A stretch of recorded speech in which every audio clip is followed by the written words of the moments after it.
You're watching The Edward Fowler Show. Now, here's your host, Edward Fowler.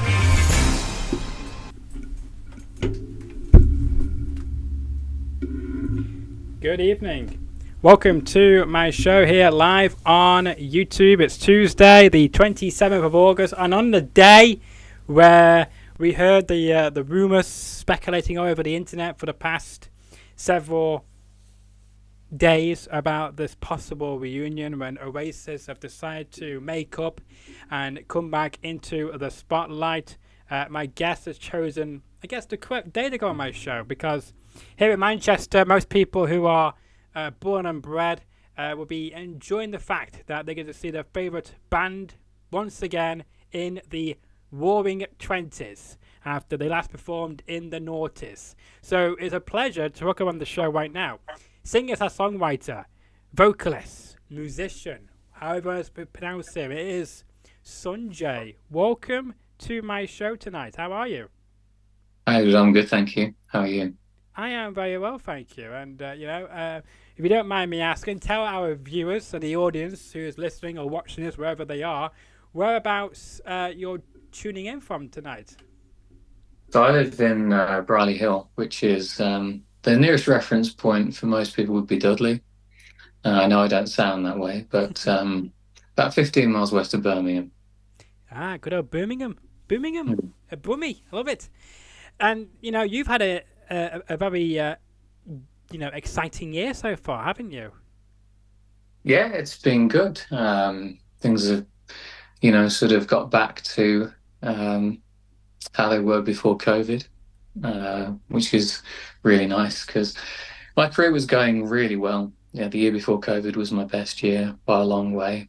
And then that happened and it sort of flattened it. So, yeah, it's nice to be back in the saddle, as Blackadder once said, or no, absolutely, because I am absolutely on your side, because before we over the past year there's been very slow, hasn't it, because of coming out of the pandemic and things reopening slowly, and at least now we've got some more normal back, and it's good to see that more and more people are going back out and are going touring again, and things seem to be back to normal, because I've been the busiest I've ever been since 2019 / early 2020, where I can actually promote things once again on my show. So it's booming right now, and hopefully that continues for many more years to come, hopefully. And and I know you've got a lot of exciting projects coming up. You've got a new album coming. You've got a tour coming as well. Why this year for a tour? I'd love to give you some kind of special answer, but I mean, every year is a touring year, really. I said I was going to do things differently than before. And so for the most part, I'm going to be touring in November each year. And my reason for doing that is mainly because everybody else seems to tour in October. It seems like everybody's out there in October, and, just want to avoid the competition, I suppose. And it gets too cold in December and January. That's for... Well, what strikes me, which is quite, I don't know, it's just be a bit picky, but I mean, I feel like when we get late in the year, it gets colder and it gets more, darker at night. I tend to feel like more people stay at home in these autumn and winter months, and I feel like more people are out and about in the summer months, like it is, for instance, today, for instance, in August. And it's crazy the amount of artists are touring later on in the year compared to the summertime. It's quite extraordinary. So I don't know if that's just something which musicians love to do, or I just don't know. I mean, it depends on who you speak to, and everybody's got a different opinion on it. I remember talking to Phil Beer, who's one half of a duo called Show of Hands. They're a big folk duo in the southwest. And he said, January is the time to tour because nobody else is touring then. And that it's a valid point, but equally, people are battling colds and looking at their credit card bills after Christmas and all that type of stuff. So yeah, I like November. It's a good time to tour. Avoids the Christmas rush and the and some of the bugs and some of the other people that are touring. Yeah, absolutely. I know I had a gentleman the other week, and he said about how he's going to be touring right here in Manchester on Halloween night. So, is there any chance of you touring on Halloween night in the future, or have you done that in the past as well? I did last year. I think it was the first time last year I was in Scotland. Oh, very good. So it didn't make any difference. I mean, it's the sort of demographic that I perform to. I don't think Halloween is much of an affair, really. But it was interesting. It was fun. I did. I have a song called Ghost Train, so that was always going to feature for that night. Yeah. Yes, absolutely. I'm going to say about maybe did you dress up for the occasion? Come in any scary costumes? I always dress up for the occasion. What are you trying to say? well, you know what I mean. Like scare your audience, type thing. Like ooh, type thing. But yeah. Any special plans for this Halloween for your audience? If you're just going to be posting on your social medias, will you be doing anything extra special? No plans, but I'll have a look. Now you've said it, I feel compelled. Well, you got to make the effort, don't you? You got to make the effort to try and scare your fans. Like ooh, But let's talk about your new album, which is coming, isn't it? This coming soon. It is. And I can't wait for this because it's just I'm Just Like You. We can see it on your screen there. Great graphic. I'm liking how you're holding your kind of guitar type instruments there. I love that. How did you capture that? What made that stick out for you to choose from as well? I was talking to so Jane Jordan took that picture. We've just been working together again on a music video that's going to be coming out next month with the single. But so she did a bunch of shots for me on the last record, Black and Blues Revisited, and that was actually one of the sort of almost like behind the scenes captures. And I was just messing around with some ideas that I'd seen other people do. There's one I think you used in the promo where I'm kind of like this, and that's based on an iconic album cover. One that everyone sort of knows is the American Pie album cover by Don McLean with a thumb. But on the back of there is a very similar shot where he's sort of looking like this, and he's got all these, his guitar strings are all curled around instead of being clipped off, and he's got big 70s hair. And I don't know, as a 5-year-old child when I first saw that, it really struck me. And I was saying, people don't really people don't pose like they used to. Yeah. You have a point. Because like more days now, they're going to be smiley or very serious. They don't do many poses now, and I do like how you're keeping that, that kind of throwback alive and well in the 21st century. So keep at that because it's very, it's outside the box, and people don't do it anymore. And I think people should be doing it more often, doing poses and doing silly things for the camera. But I like that one because the one like that, it really encapsulates my personality for me. It's sort of a little bit cheeky, and anyone that's seen my live show will know that humor is a big part of it, not just the songs and the guitar and stuff. Oh, absolutely. And talk to us about where you got the inspiration for the name of the album, I'm Just Like You. This is a good story. So the album is dedicated to Chris Miller, who was a massive inspiration on me when I was younger.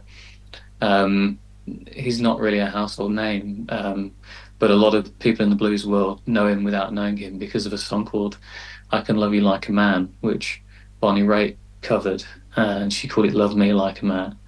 And it's a blues standard. You go into any pub in the UK or even in the States, and you'll at some point you'll hear a band doing that song with a female singer normally.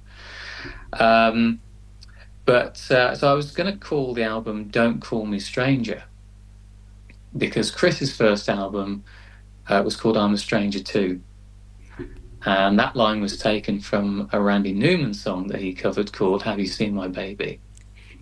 So I thought that was quite a good little hark back to Chris's first album. But with the way that the graphic is, me looking down at the guitar like that, it was really hard to fit that in. It didn't work. Oh. And so the next line in "Don't Call Me Stranger" is "I'm just like you." And I was toying around with different names and things, and I said to everybody that was involved, I said, "What about 'I'm Just Like You'? I was thinking about that." And immediately everybody said, "That's it. That's it." So I went with the crowd. Yeah, why not? And on that then as well, did it take you long to agree to that name after when you pitched it? Was it as you say instant response? So maybe like within a few minutes would you say it was announced, or did it take a few days for you to come up with that exact lyric to be the name of the album? I've always had this thing about naming albums. It's always been for reasons that maybe we come on to in a minute, but it's to do with the material that I've sort of been forced to release in an indirect way, which hasn't been my own stuff. So that puts you in a difficult position when you're releasing, predominantly covers albums. The standard thing is to pick a track that is either the best track or has a good album title-esque name, and then you use that as the album title. But when you're doing covers, it's not quite the same thing. So all of my albums have actually been independent titles. They haven't been related to. I was actually quite impressed. I did a live album during lockdown called "More Than a One Night Stand," and that was because it was recorded in 2 nights. That's why I named it "More Than a One Night Stand." Love it. But I did a Herman's Hermits song called "Something Good," and in that song, there's the line, "I knew this wouldn't be just a one night stand." So people thought I'd taken that, but I hadn't. Yeah. Never thought about that. Creativity for that's why you're a creative genius. You're able to, have your inspiration, what you're trying to get across to your audience without even thinking about in other tracks or in other albums. So it's just great. Yeah, I mean it's interesting. Like when I think back, that there was an album called "Devil Came Calling," and I agonized for it was months over that one. I really couldn't think of there was no track that really worked. Ghost Train was on that album, and I thought about using that for a while, but it just didn't seem album worthy, album title worthy. Well, I don't know. I think it would have done. I think it would have worked great. Yeah, it was a potential, but the album was really about a relationship, and Ghost Train was the first track on the album. There was like a concept to it, as far as I was concerned, which is I started working on that track before I met this girl, and then by the end of it, the last song on there's called "The Truth," and you listen to it, it's quite a emotional / angry song, and so it was kind of like the way the relationship went up and down, and so the devil in that case was her.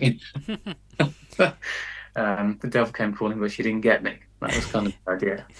Well, we'll come back in a few minutes, but let's just go back over to your album. Let's talk about this because I'm Just Like You.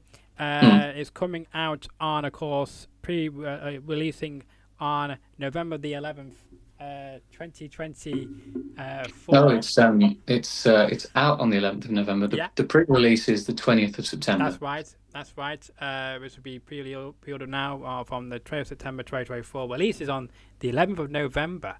as well, which is very good. And of course, as well, the new single of yours will also come out on the 20th of September, the same day where you can pre-order. Of course, the new single, which will be releasing a part of this, will be Link of Chain. Tell us about it then, because I'm intrigued. Is it easier to name and come up with lyrics for each of the songs, or is it easier to name the actual song or album, if that makes sense? So I think what you're asking is it easy to come up with titles for lyrics? Yes. Or titles for albums? Again, actually, I have a bit of a if I come up with the title of a song first, it's a lot easier for me to write the lyrics. It sort of really nails it down for me. If I write lyrics first, I can struggle with the title because it's not always obvious unless I get like a hook line or something. So it's interesting.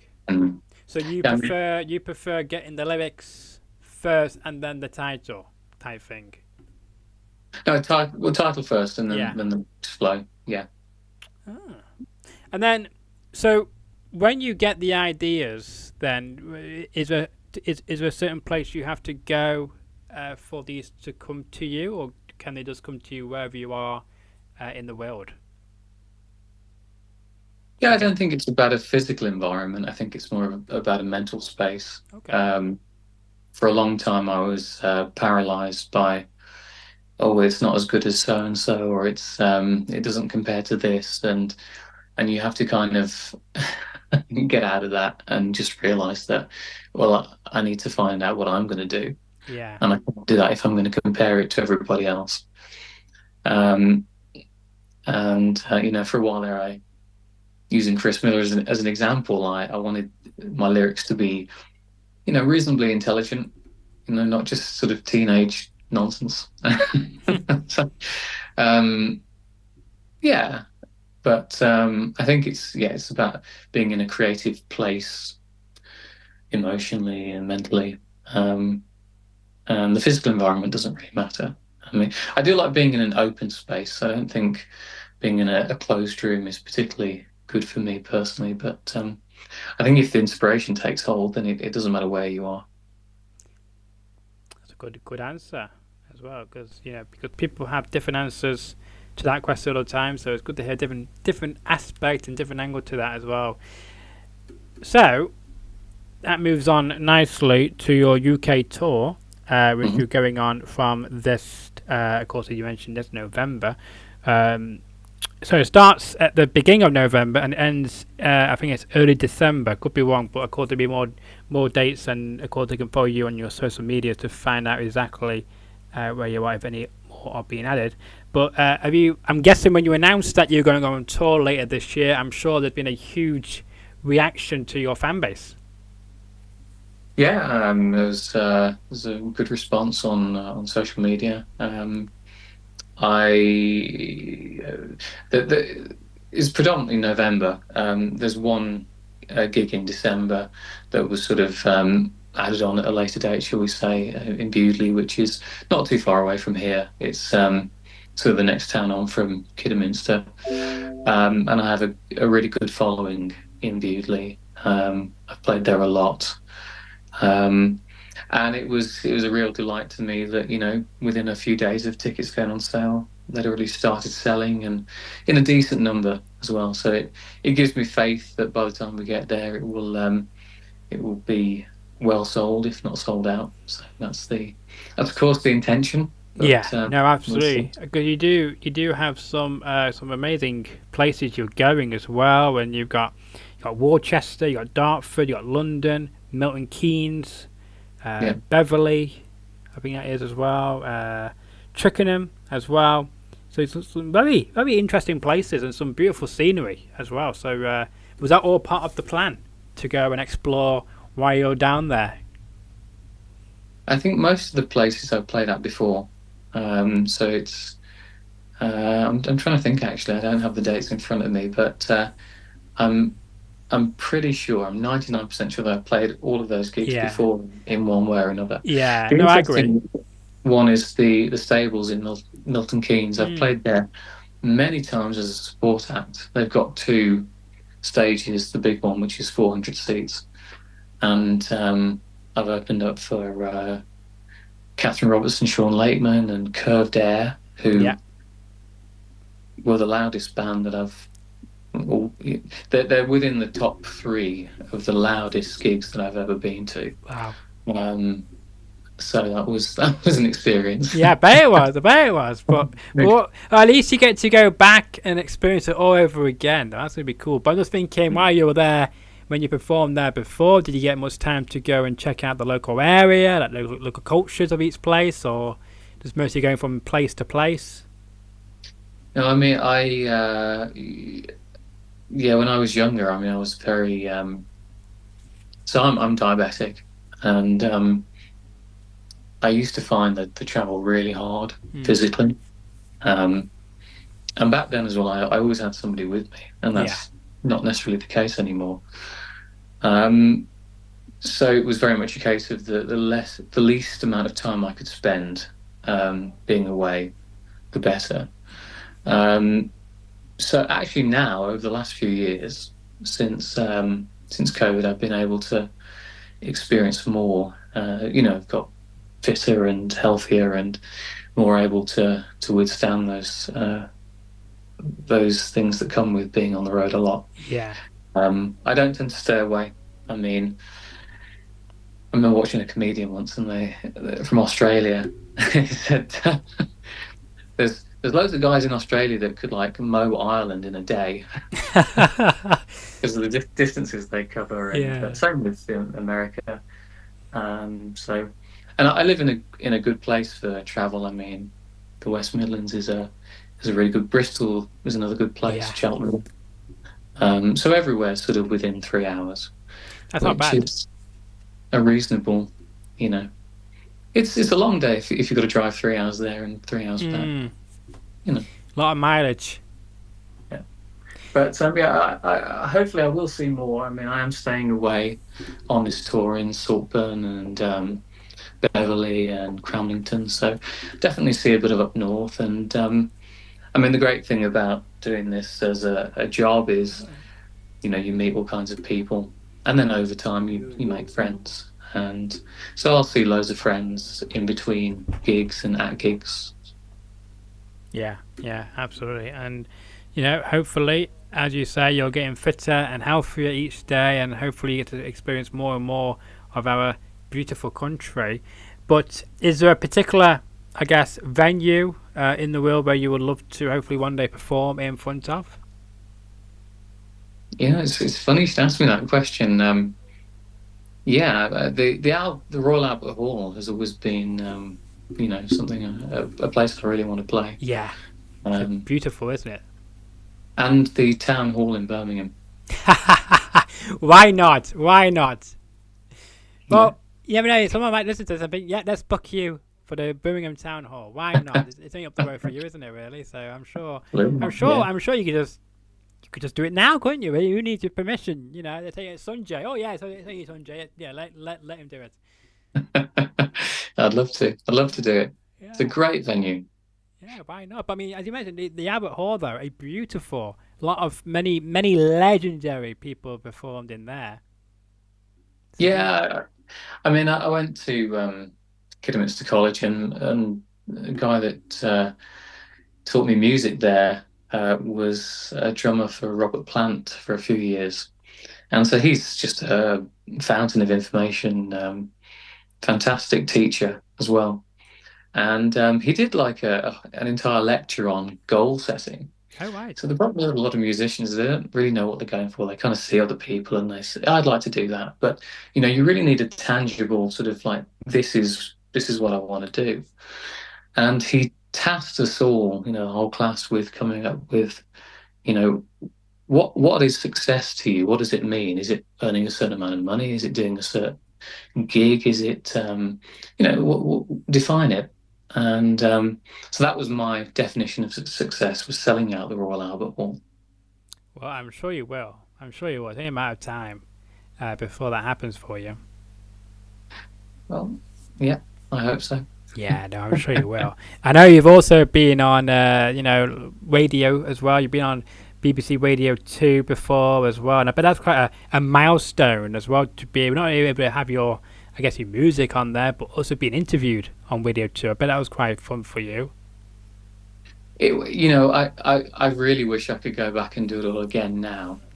Because I was 16 or 17 at the time, and it was my introduction to the music business was, you're on Radio 2, bang. Yeah. That's, looking back, and I just tried to act cool, really. I didn't see what was going on. But I mean, I bet it's a huge goal because there's loads of people want to say, "Yep, I want to have my record or want this or that to be on the radio," but actually getting interviewed on Radio 2 as well. Not many people can say that, but I mean, I guess once you get on the radio, I guess it's like, how do you top that? How do you go from having been on the radio to that next milestone, isn't it? Yeah, well, luckily at the time the local news came and interviewed me, so Wow. yeah. Well, you're popular, but I mean, I mean, you're doing big things on, streaming and on YouTube and other places as well. So you're still booming, you're still relevant. You are keep reinventing yourself, which is good to see. Yeah, it's been a journey. I mean, I started off in the folk scene, Yeah.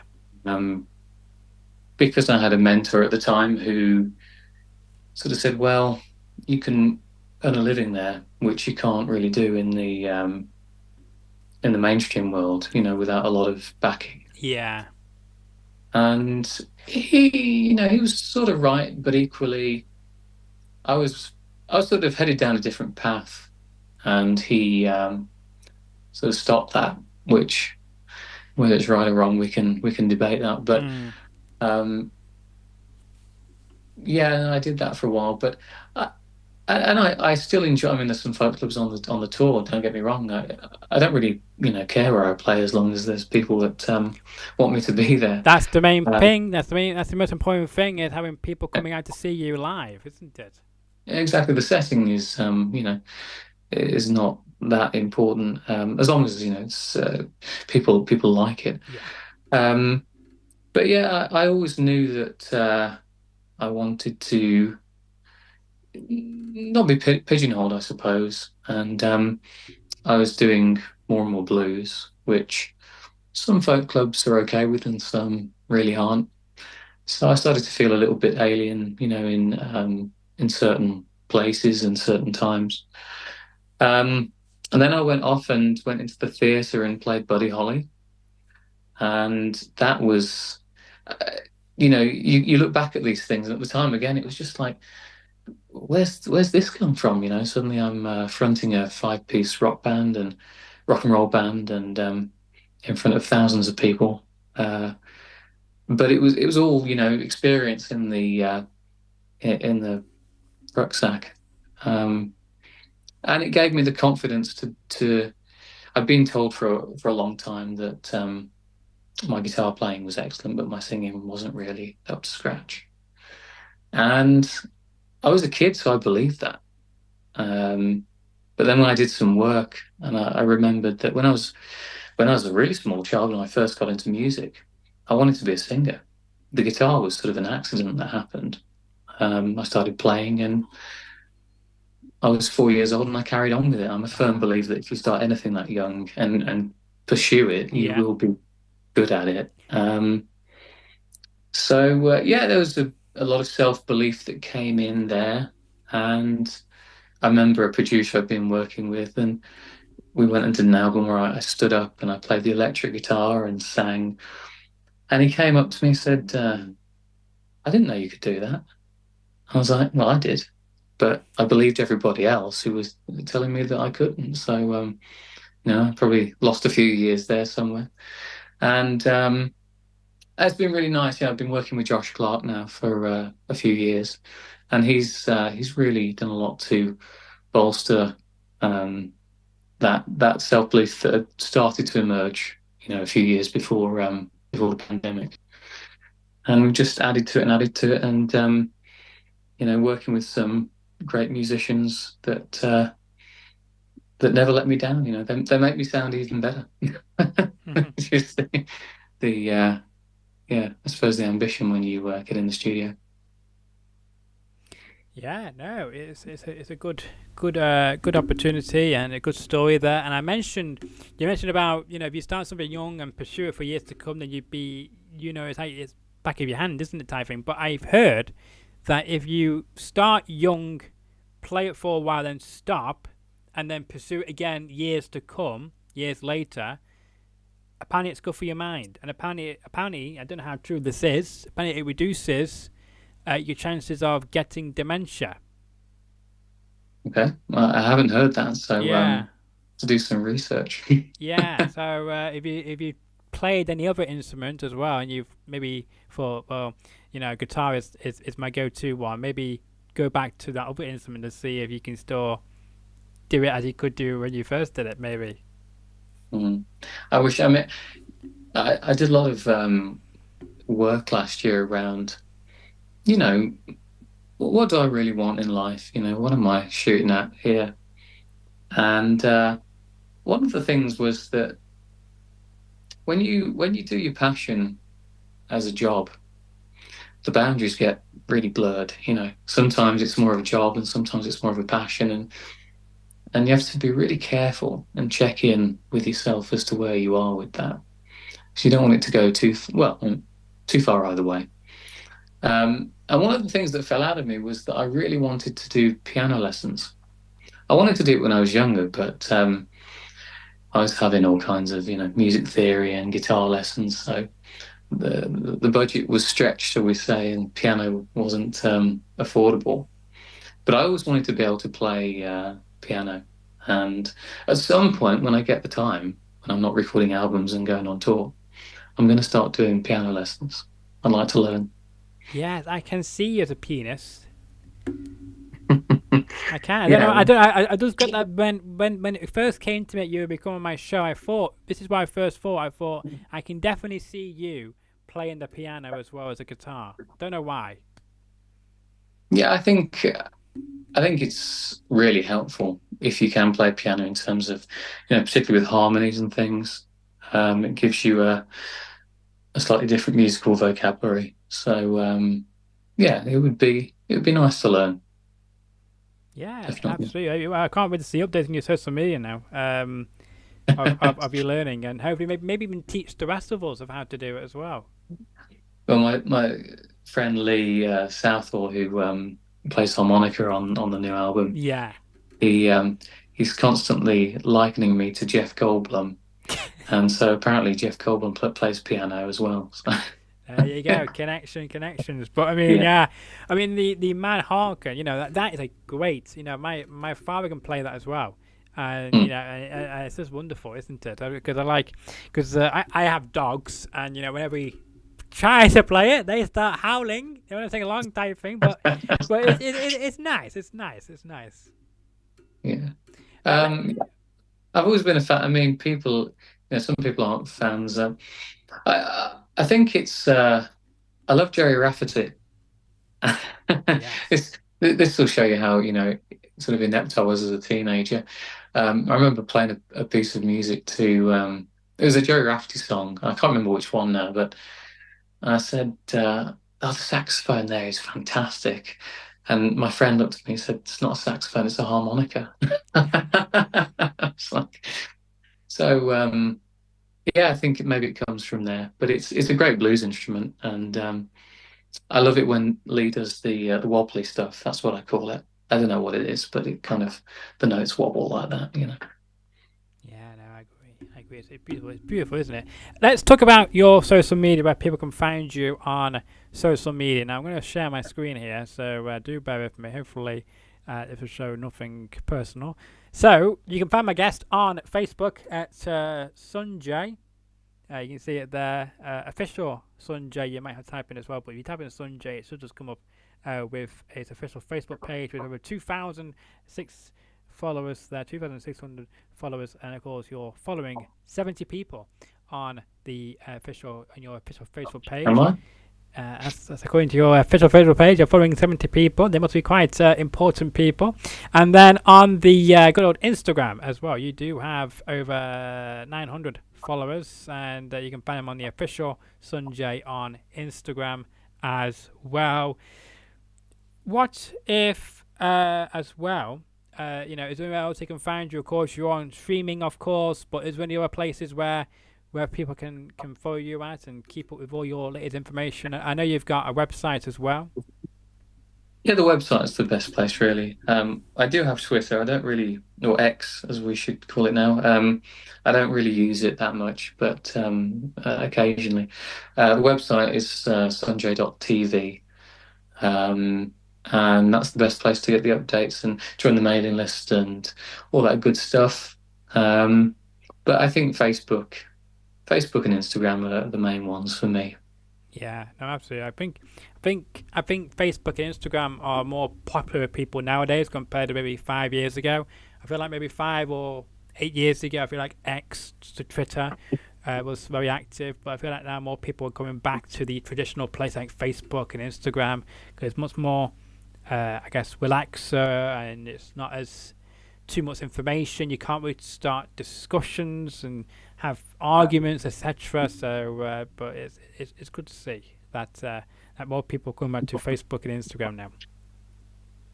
I love the the way people get all involved and intertwined in those things, and I would just never. Well, when I was younger, maybe, but now to be honest with you, apart from when I put things out there promoting the album or the tours, I really don't look very often at social media. I try not to because it everyone's doing fantastically on there. It's not necessarily true, you don't get to see the other side of it, which No is the more human, more real element. part of it. Yeah. So it's nice to see everyone doing well. So It is. I like it in that respect. It's positive. Yeah. For the most part. Yeah. No, I completely agree with you there. So, of course, don't forget, you can find my guest Sunjay on tour from the 3rd of November of this year all the way down to the 14th of December. Of course, he's mostly active at the moment in November. I'm liking as well. I was going to say I'm liking it, but actually you've got a few shows where you are on tour back to back tonight, so that might be quite stressful for you to make sure everything is perfect each night, not just from the production side, the sound side, but even your own voice to make sure that's up to scratch as well. Because when you're not always performing every day of the week, I guess it can be quite stressful to make sure your voice is superb for all the people who come out to see you. Yeah, I mean that was one of the things when those years ago when I did struggle with being out there, but now it's not really a problem. I'm very fortunate / very unlucky with my voice. I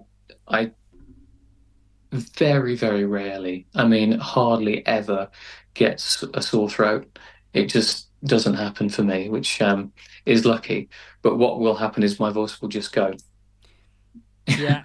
I've had that. I've had it happen to me only once, but it had nothing to do with singing at all. What happened was, I had a bit of a throat issue, and then I thought it'd be nice to feel not having a voice. Cause I never lost my voice before. I've seen other people lose their voice. I'm thinking, I'd be quite interested to see me losing my voice. And then I literally the next morning I couldn't speak. I had to whisper the whole day because I couldn't even speak. And then I saw some lady, and she knew who I was, and she thought, because she heard to me, and I said hello like that, and I think she think I was being rude to her, not answering, not actually responding back, but I couldn't speak. Mm. It took me a whole week before I got my voice back to normal.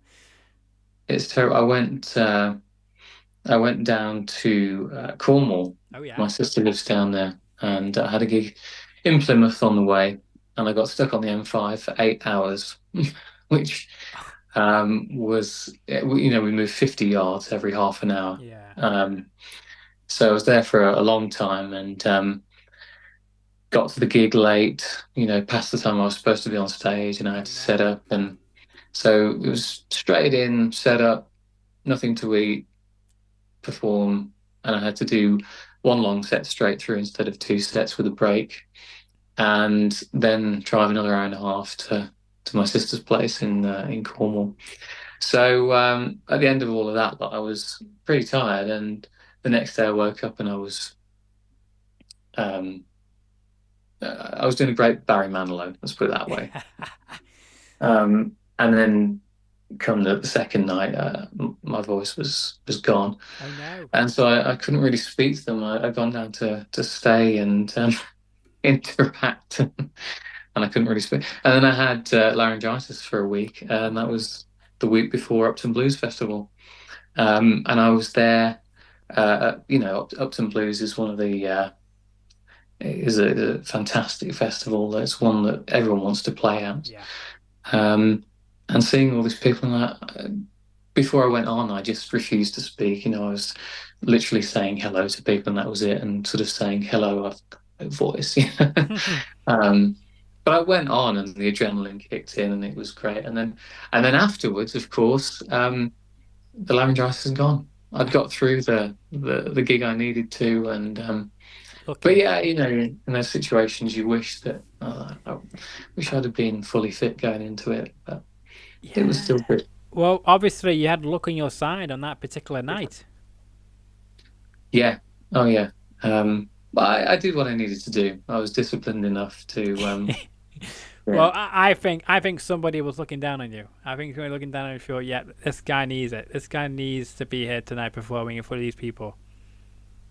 I like how you think, Edward. I like it. And on that note, once again, you're going to course, you're going to pre-order the new album of Sunjay, I'm Just Like You. Of course, it comes on pre-sale from, I just lost it now, oh, right on the screen. Give me 1 second. And it 20th is of September. Yeah, 20th of September. This is a Friday, and that will be pre-ordering. It comes out officially on Monday, the 11th of November, 2024. And if you want to have a taster of what to expect, then you can also purchase, the Link of Chain will also be released on Friday, the September the 20th, 2024. So if you want a bit of a taster, then you can buy that on September 20th. Be there or be squared. Album comes out on the 11th of November, but you can pre-order from the 20th of September. I hope the album and the tour is a successful one for you. I hope it be lit. I hope people will love it. And is there anything you want to say to my audience who may never heard of you before this evening to get them enticed into checking out the single, which is going to be coming out next month, and of course the album in November? Oh, I just hope that you check me out and follow Edward for the links and stuff to me, and I hope they keep watching your show. And thank you very, very much for having me on. It's a pleasure to have met you and to have spoken to you. So yeah, just very grateful. And I'm sure the tour will be good. I'm looking forward to it. It's been a long time since I've done a tour like that, actually. Last November. a whole year of planning, which is good to see. Yeah. But it's been a pleasure to be on the show. And before we let you go, when it was announced that I was interested in having you on the show, because of course I want to put on record right now that I did not reach out to you directly. Somebody emailed me about having the possibility of you on my show. I thought, why not?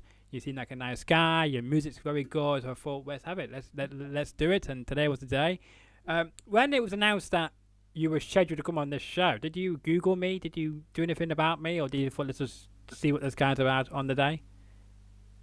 I had it. Well, you tagged me on Instagram, and I did. At that point, I had a look. Okay. On YouTube, and I saw some of the. So I'm guessing you're a wrestling fan. Well, I cover a lot of things on this show.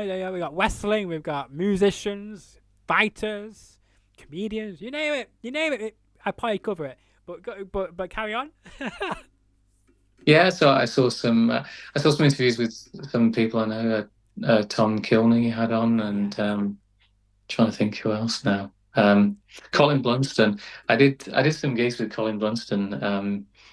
It was years ago, and I remember doing the St Albans Arena, and it was just one of those moments. I mean, my lady who does PR for me, Jill Lerner, came to the show, and she was she's sort of singing my praises anyway. She's my publicist, but she was like, she really enjoyed it, and I did well. But I remember being really nervous because I was like, he's a proper singer. He's a real proper singer. Yeah. And will his audience be interested in my acoustic guitar playing? And I decided to do songs with lots of words in them. It was it's kind of pseudo logic, but it really worked for me. And his audience was actually a perfect fit for me. He invited me to come and do another gig with him on the tour. So so some good guests you've had on. And, Thank you. Yes, it was quite a fun conversation with Colin Bluestone. Yeah, he was a great character for sure. Yeah, well, he's been around for a long time. And he has. He's a Hall of Famer as well, isn't he? He is, yeah. But I'm sure many years from now you'll also be a Hall of Famer. Well, like I said, I like your thinking. Yeah, trust me. I think you will be a Hall of Famer at some point. I can't wait until it's announced and be like, Hall of Famer, Sunjay. It's got a nice ring to it. I'll give you that. It does, doesn't it? Yeah, there we go. Well, I hope if you did check them out and enjoy what you saw of those, I hope that, I hope I lived up to your expectations this evening. If not, then I can only apologise to you, and I'll try to do better next time, if there's a next time. You did indeed. Good. You did well. Thank you. Thank you very much. If you want to see Sunjay, then check him out on his social media, official Sunjay on both Facebook and Instagram. We showed him off earlier in the show, so just rewind if you want to see how you spell it. But it's his official Sunjay is all you need on both Facebook and Instagram. It'll bring up his page. Or if you go to my pages, then of course Sunjay just mentioned that I have tagged him on my Facebook page and also on my Instagram page. You can find me right there on your screen. So, who's next to come on the show, you ask? Well, you have to stick around. You have to subscribe to see whoever next after Sunjay. He'll be following in his footprints and footsteps, as they say. And, who's going to outbeat him? That's the question. I can't wait to find out who that will be. If anybody will, because, there's only one Sunjay in the world. But if you enjoyed the episode, make sure to smash that like button, share the video around, tell everybody you know to check out Sunjay, and tell them to make sure that they are in the loop when he's on tour around the UK this November. And if you can't be there in person, then buy his albums, buy his singles. You won't regret it. You won't regret it, people. You won't regret it. You'll be astonished at his music, and you think, yes, I'm glad I've discovered this guy. Trust me on that. If you want to see more of my content, however, and if you like this type of talk show, podcast, whatever you want to call it, Rambling Nation, then give it a subscribe. We've got over 264 subscribers right now, and I want to make one more thing to my guest tonight. I usually tag my guests on YouTube in the YouTube description, but however, I was unable to tag you. I know you have a YouTube channel. I went onto it to try and tag it from there, but it didn't work. So I can only apologize. For some reason, when I was trying to tag you on the YouTube description, it wasn't bringing up your YouTube channel. So I don't know why. I don't know why that was, but I can only apologize to you, Sunjay. No problem. Well, maybe we can look at that often. Yeah, if you want to follow Sunjay, then I will now tell Sunjay to leave a comment on this video so that more people can come to your channel from my audience. Because even though my audience is probably a lot smaller than yours, but there's a lot of people who are from Australia and America and England who maybe never heard of you will now check you out, I'm hoping. Yeah, indeed. Yeah, I'll leave a comment. Perfect. Perfect. Sounds good. And I hope that I have you back on the show again soon when you've got some more projects to announce, some more exciting gigs you'll be performing at, and hopefully we might see you down here in Manchester at some point. That'd be great. I'd love that. Good. Yeah. Good. Well, I hope you enjoyed your evening, and for everyone else who's watching and watches on demand, then I hope you enjoy the rest of your afternoon or evening. Thanks, Edward. You too. Thank you. You're welcome.